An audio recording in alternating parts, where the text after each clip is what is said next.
we're here to talk about the great work that's being done here at Amberley's Place and what they're doing to help support victims and their families. It's so important, but I think I wanted to put this all in context. Some of you may know, some of you may not know, but I'm a product of immigration, and my mother was born behind the Iron Curtain. And when she fled communism and came to the United States, she instilled in my sisters and I two overriding values. That one, the United States is truly the greatest country in the world. We are the shining city on the hill that everyone looks to. And the second thing is that we had an obligation to give back to this country. We had an obligation to do something every day to make this a better place.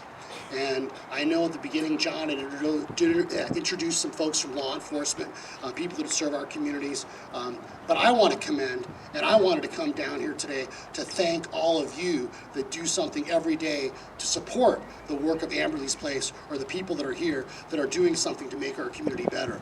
Because truly, as I was taught even at a very young age, that ultimately as a society, as a community, whether you live in Yuma, I was going to say the state of Maricopa, whether you live in Phoenix, Tucson, wherever you live, we ultimately, I think as a society, get judged by what we did or how we treated the least among us. And so there are people in our communities, they said, whether you're in Yuma, Phoenix, Mesa, wherever you're at, that need our help, that need our support.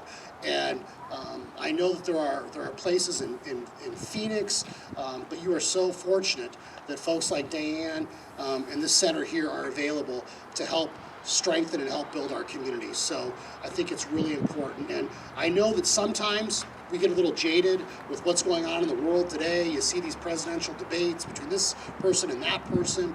And but ultimately, one of the greatnesses of this country is that I could have been moved to Germany after law school.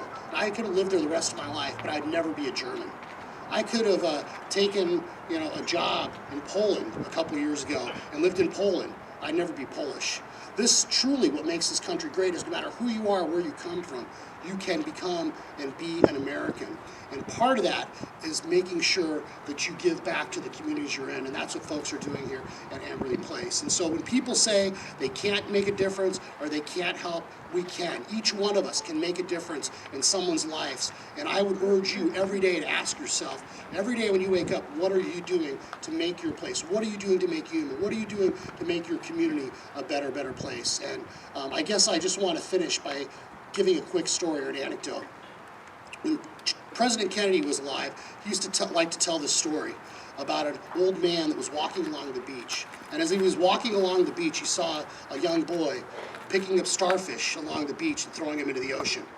And the elderly grandfather went up to the kid and said, "Well, what are you doing?" And the kid said, "Well, I'm trying to save the starfish. I'm trying to save the starfish." And the elderly gentleman said, "But there's hundreds of starfish on the beach. You can't save them all." And then the young boy knelt down, picked up a starfish, threw it in the ocean and said, "Yeah, but I can make a difference for that one." And so,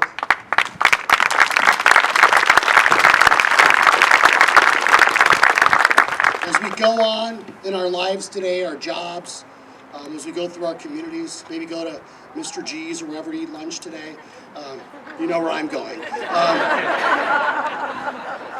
That's not an endorsement, just so we're clear. But I want you all to think about, what are you doing? What are you doing every day to make your community a better place? What are you doing to pick up that starfish and throw it back in the water? Because after all, we're not talking about starfish or animals. We're talking about human beings and their families. So thank you very, very much. Thank you, John. Thank you.